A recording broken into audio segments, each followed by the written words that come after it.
మీ దగ్గరికి వచ్చిందంటే మీరు ఎంతో పుణ్యం చేసుకుంటే వచ్చారు మాతాజీ. ఎంతోమంది కాలనీలో ఉంటారు కదా ఇళ్ళల్లో, ఎవరు దిగిరారు దర్శనాలు చేసుకోరు. అది జగన్నాథుడు ఆశీర్వాదం కావాలి. ఆయన ఆశీర్వాదం లేనిది ఏది జరగదట.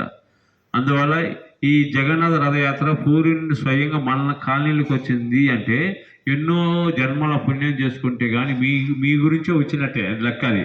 అందులో ఏది మనం చెప్పింది శాస్త్రాలు చెప్పేటి. మన కాలనీలో ఈ రథయాత్ర నడుస్తుంది 100 యజ్ఞాలు చేసిన ఫలితం అంట. మన ఇంటి ద్వారా మీరు ఒకవేళ రథయాత్ర చేయించుకోవాలనుకుంటే కేవలం 500 రూపాయలు ఉంటుంది. పూలమాల ప్రసాదం మాదే ఉంటుంది. ఇదే పూరీలు చేయించుకుని కోట్లలో ఖర్చు ఉంటుంది, గుళ్ళల్లో చేసుకుని లక్షలలో ఖర్చు ఉంటుంది. అట్లా మన చిన్న చిన్న ఈ భక్తుల ద్వారా ప్రతి పేదవాడికి కానీ రథయాత్ర చేయించుకోవడానికి అవకాశం ఇచ్చాడు ఆ జగన్నాథుడు. ఒకవేళ అంతగానే మనం చేయించుకోలేమంటే వికలాంగులకి అనాథులకి వారం అన్నప్రసాదాలు ఉంటాయి. అది మీ ఇష్టం ఉంటుంది. మైక్ తీసుకుని మాత్రం ఒకసారి హరినామం పలకండి.